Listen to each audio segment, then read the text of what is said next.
Olá e seja bem-vindo ao canal FI Fácil, aqui quem fala é Diogo e a gente vai fazer mais uma análise. E hoje a análise é sobre o Tegar.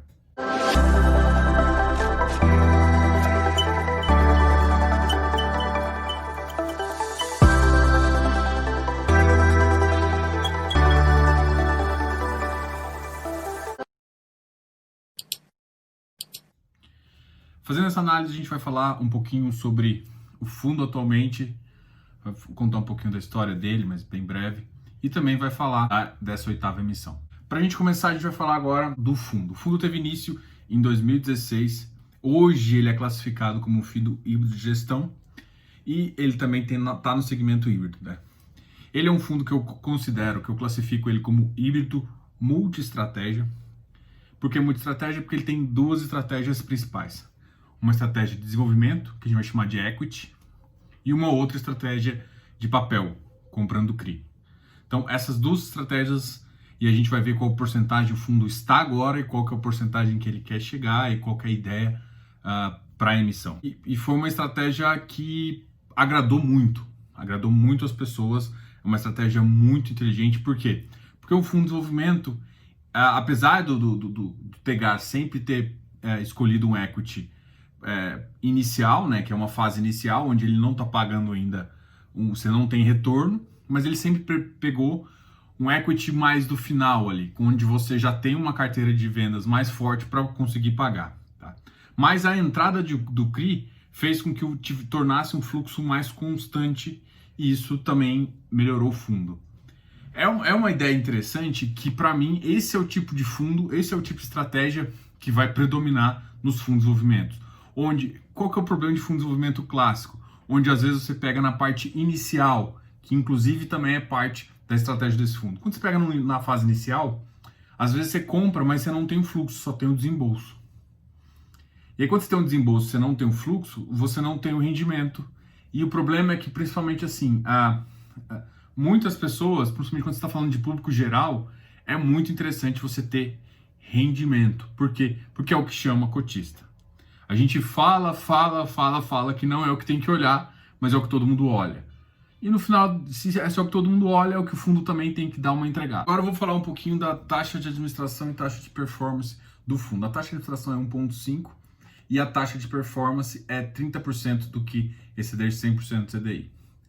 E foi mudada recentemente para 20% do que exceder 150% e 30% do que exceder 200% do CDI. O PL do fundo é 442 milhões. O que eu falo de taxa de administração? Muita gente pode achar a taxa de administração cara. Eu não vou entrar nesse mérito, mas eu vou fazer uma comparativa.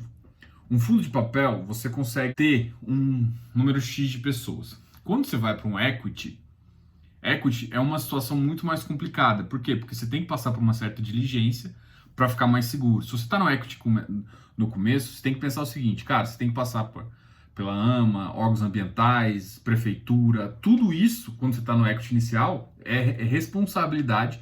Mesmo que o fundo não execute, ele tem que ter alguém acompanhando para ver a execução. O que eu quero te falar?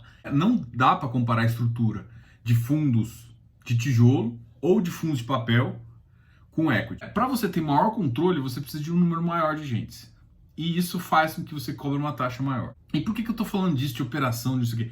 Porque, assim, o que eu quero te falar é que um fundo de equity, ele tem que ter um número maior de pessoas, porque você tem que ter um controle muito maior da governança e cada vez mais que você diversificar, porque você pode ter um fundo de equity voltado a 2 ou 3 operações. Você está muito concentrado, provavelmente você vai continuar tendo que manter ele qualificado, mas você está muito concentrado, mas você tem poucos empreendimentos para você tomar controle, então é mais fácil com o número de menor. Quando você pulveriza muito isso, é impossível você não ter muita gente.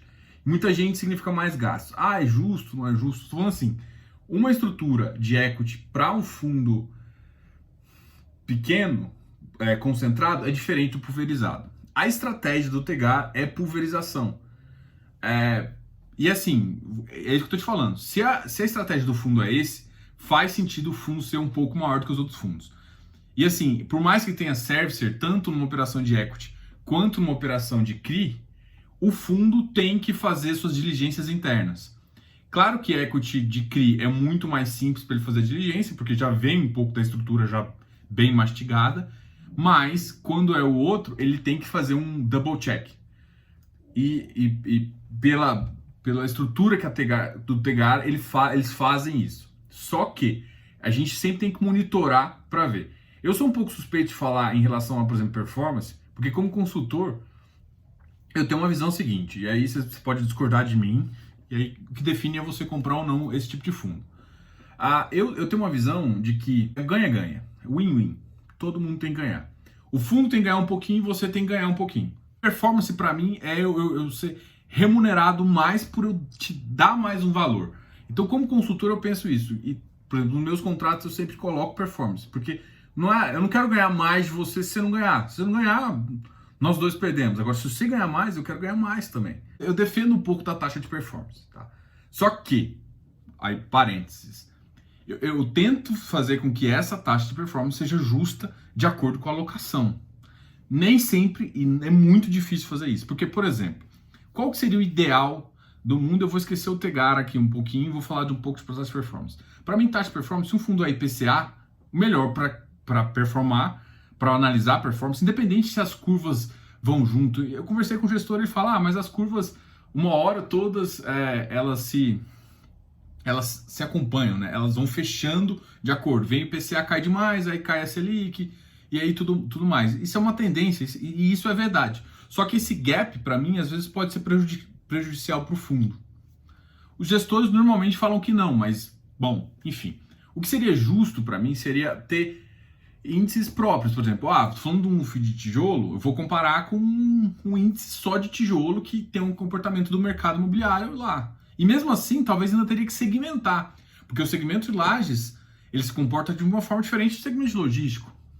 Então, é difícil tratar o melhor benchmark. Então, isso, assim, um mundo ideal seria ter um índice de desenvolvimento top pra caramba, com, sei lá, 40 fundos tops, e aí, beleza, o que performar melhor, você vai pagar mais para ele, isso é óbvio.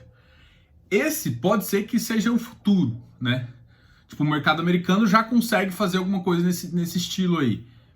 O mercado brasileiro não. Então, a gente tem que viver com o que a gente tem e tem que incentivar. Então, assim, para mim, o fundo tá de olho nessa taxa.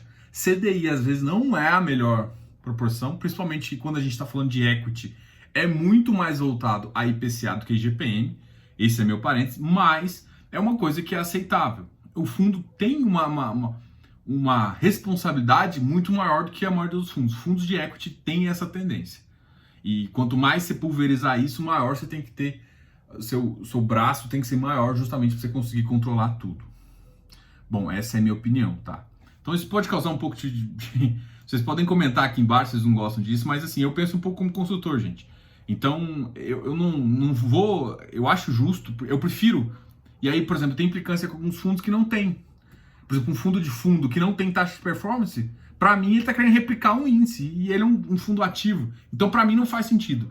Por exemplo, um fundo de fundos, eu já estou variando aqui um pouquinho, mas ele tem que performar melhor que o iFix. E aí, o fundo de fundo é muito claro, porque ele tem que performar melhor que o iFix.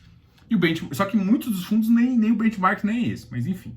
É uma taxa relativamente cara? Sim, mas é um fundo que precisa ter um corpo mais específico, um corpo maior do que um time que é voltado, por exemplo, um equity que é voltado só para São Paulo. Segunda coisa é performance. Performance, para mim, é justa. O CDI não é o melhor dos mundos, mas é o que tem para cá. A estratégia do fundo é clara, é um híbrido muito estratégia, com uma pegada em CRI e uma pegada em equity. A maior parte é equity, tá?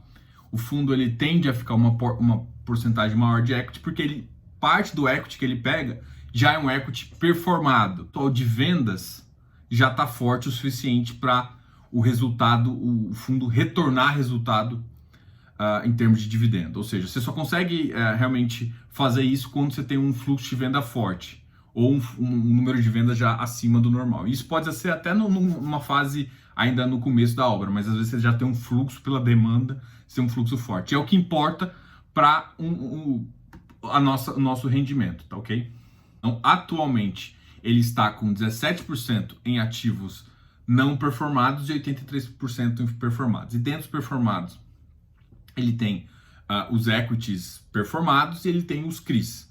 Os CRIs, eles basicamente são essa mesma estrutura de equity, só que em vez de você estar no risco do negócio, você está no risco de crédito. Ou seja, você não ganha tanto quanto você pode ganhar se você tivesse sócio do empreendimento, mas você tem o risco ali é meio mitigado você está, na verdade, emprestando com juros que é pré-definido. Então você sabe quanto vai fazer. O que acontece é que se passar por crise, ele passa normal. Agora, se der muita merda, aí dá default na operação, entendeu? Quanto o equity sambando junto com o fundo. Ou seja, equity performado, se começa a diminuir venda, que aconteceu agora, você perde receita, ok? E quando a receita volta, você volta a receita de novo. O seu risco é realmente o do negócio. E com CRI, não interessa isso. Então, no CRI, o cara, teoricamente, teve que pagar os juros todo o tempo. Às vezes, a amortização teve negócio, mas os juros em si, todo mêsinho vai cair. Só que, mas qual que é o problema do CRI, então? O problema do CRI é que você não ganha tanto quanto o equity. E segundo, que para o CRI dar merda, se a operação der merda, o CRI realmente dá default e aí você tem que executar as garantias. A tendência do mercado é esse equity multi-estratégia, onde você tem uma visão, onde você já tem um certo rendimento e ainda você aplica parte para você ter um ciclo maior do empreendimento. O CRI, qual que é a ideia do CRI? O CRI, ele não entra no risco do negócio em si, ou seja, se o negócio está certo ou não, ele entra no risco de crédito. Mas se o negócio está errado, você acaba afetando o CRI. Mas o negócio tem que dar muito errado. Normalmente essa é a questão. Então o CRI, ele entra ali para você ter uma garantia, ele blinda você em relação a parte dos efeitos do ciclo imobiliário e te dá uma receita garantida. Então qual que é a vantagem de você ter esse CRI metade papel, metade equity? Porque ele consegue te dar uma certa receita até quando você passa por crise. Porque quem está te dando a receita, mesmo que o empreendimento parou de vender e aí a parte de equity foi lá embaixo, o CRI não. O CRI mantém porque ele é o pagamento de juros. É basicamente o seguinte, beleza, eu garanto um mínimo ali com esse CRI e às vezes eu pego um desenvolvimento ali mais na parte final, onde o fluxo de venda já está forte, já fez ou está quase para concluir a obra, mas o fluxo de venda já suporta. Eu entro ali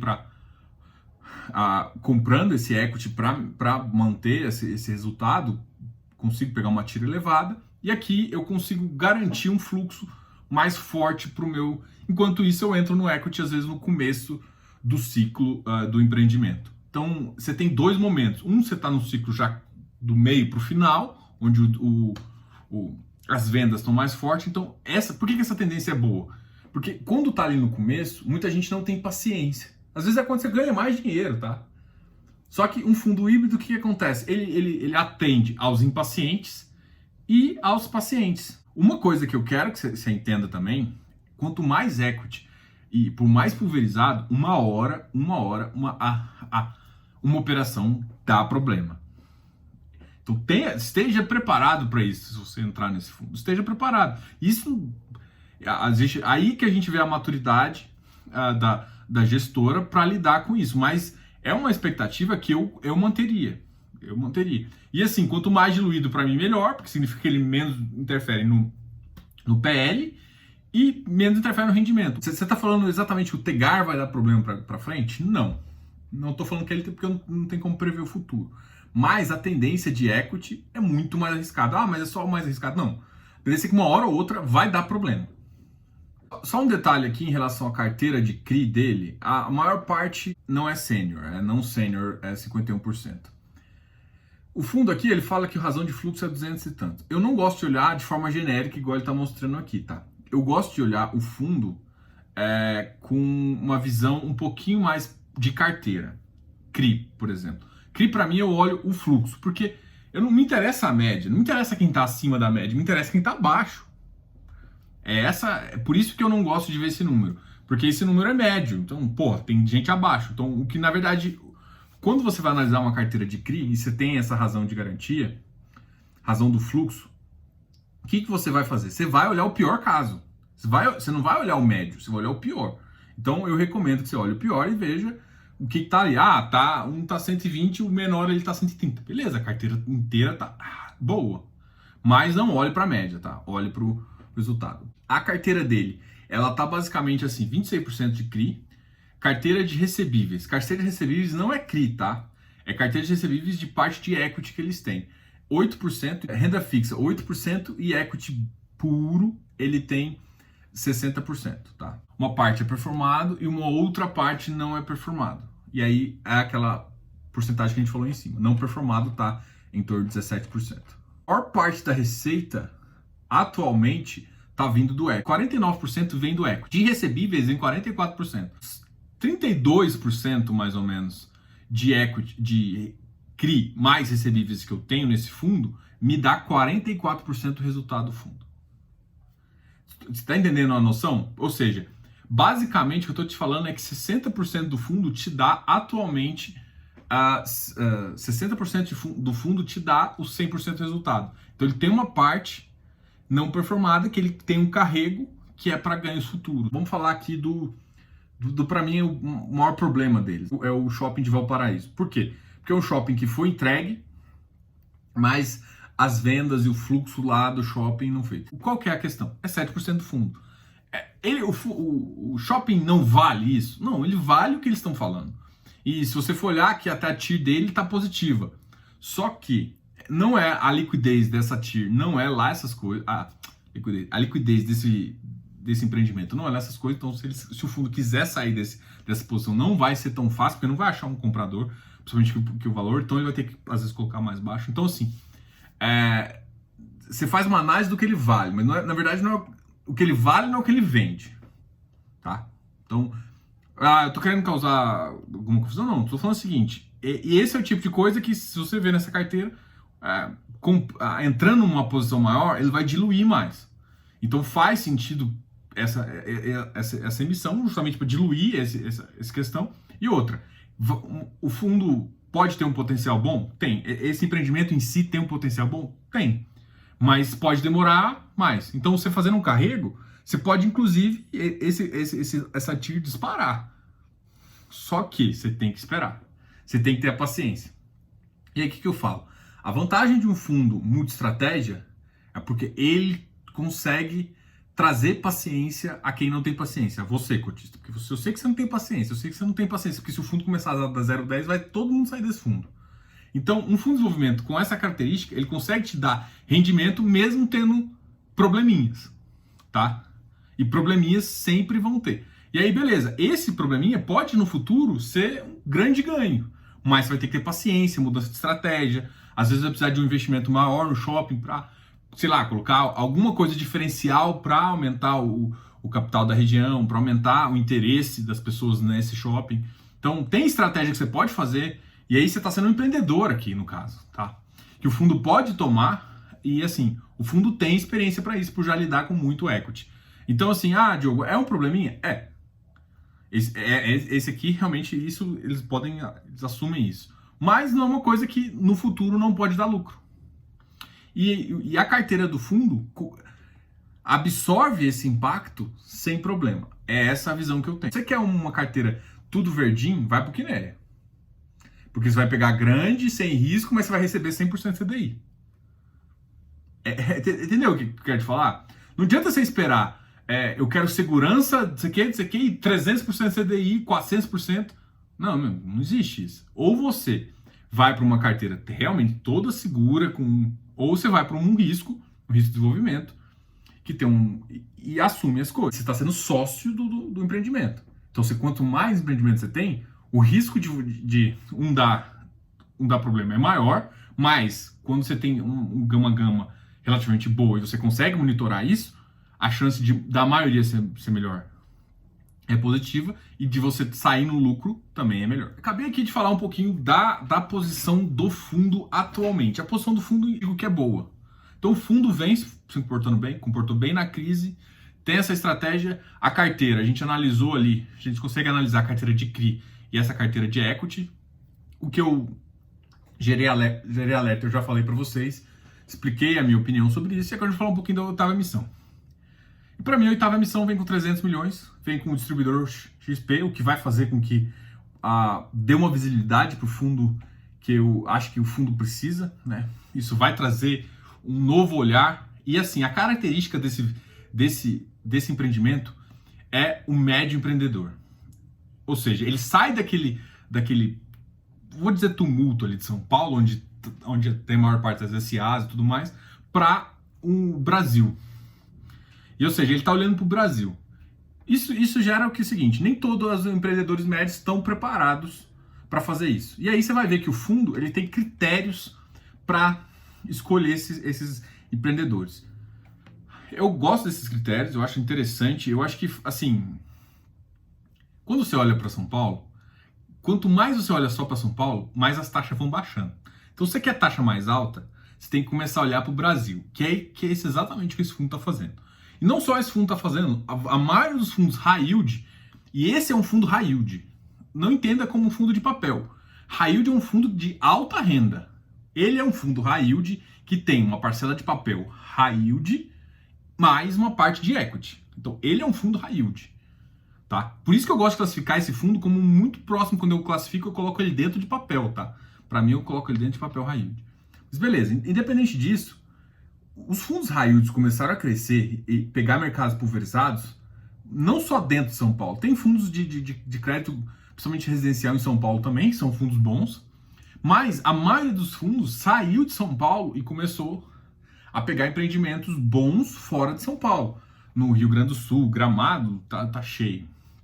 Aqui em Goiás também, em Caldas Novas, tem no interior de São Paulo. Então, os fundos não saíram da capital e começaram a olhar para o empreendedor. E esse empreendedor que precisa de dinheiro. Alguém foi e me perguntou assim, Diogo, qual que é a forma que... A gente fez uma discussão disso na minha live da Habitat, tá? Então, qualquer coisa, dá uma olhada na live da Habitat. Qual que foi a discussão? Foi como que você consegue emprestar dinheiro para os loteadores, para esses empreendedores. Só tem 3 formas.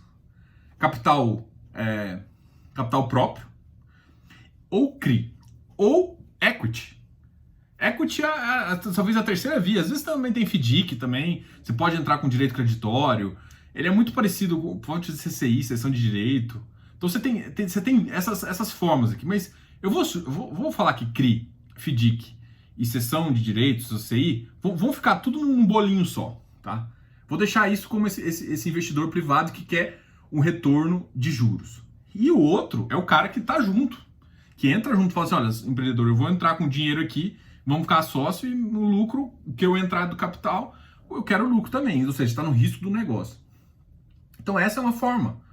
Então isso faz com que às vezes você entra no final, o cara consegue tirar a parte do capital, porque você compra a participação proprietária dele, então você compra essa parte de participação e você fica com recebíveis futuros. Enquanto isso, ele pode pegar isso e desenvolver outra coisa. Know-how do fundo é em termos de loteamento. Eles têm outras partes de equity, mas para mim, incorporação também são fortes, mas o know-how de loteamento, da visão de loteamento desse fundo, para mim, é diferenciado. Mas eu sempre falo aqui, gente, o risco, você está no risco do negócio.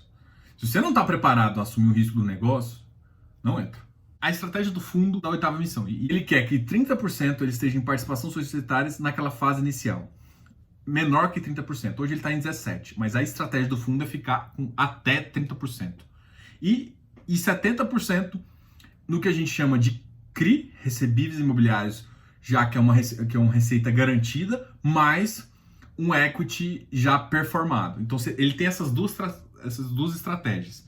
Então 70% ele quer estar performado. Por quê? Porque ele consegue ter carrego com coisa boa, ruim, com empreendedor no começo, que pode dar um lucro, uma TIR muito maior, e desde o começo. No modelo de equity inicial, você entra com uma pequena, e quando, à medida que a obra vai aumentando, você vai ter que colocar mais, e aí no final você começa a receber o lucro de volta e isso de volta. No CRI, você já está com uma porcentagem de obra às vezes mais avançada, mas o mais importante é o fluxo de venda. O fluxo de venda está suficiente para montar uma operação de CRI, e aí você entra, você investe tudo, e você retorna para você a parte de juros e mais amortização que isso vem. Quando você faz isso no modelo de equity, se você desde o começo, você vai colocando uma pequena parcela aqui, e aí quando o número de obras aumenta, você começa a aumentar um pouquinho, e aí você passa por essa parte de investimento, que é um pouco mais lenta, mas na parte que chama de desenvolvimento, de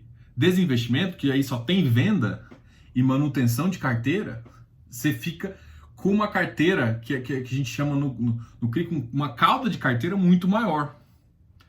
Então, essa aí é onde você tem um lucro também muito melhor. Então, vamos falar um pouquinho da precificação desse fundo. Bom, o fundo está vindo a 128. Hoje no mercado está 129. E aí, Diogo? A grande questão é a seguinte. Aí eu vou falar para dois públicos aqui. Um investidor e alguém que gosta de flipar e tudo mais. Cara, esquece. Flipar não vai dar nesse fundo. Ah, mas, cara, não vai dar. Porque está muito próximo do mercado. O que aconteceu? Quando esse fundo entrou, ele estava com 128, o fundo estava em torno de 133, 134.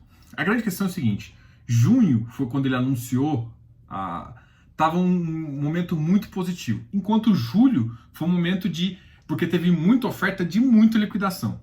Então, o fundo agora chegou e a gente não sabe como é que vai ser o próximo mês. Então, o spread está muito baixo em relação a isso. É mais vantagem eu entrar em subscrição? Na verdade, é mais complicado. Por quê? Porque tem uma fase de alocação onde você recebe um recibo. E então, mas você está falando isso para não entrar? Não, o que eu acho é o seguinte. Então o fundo errou precificação? Não, também não acho isso.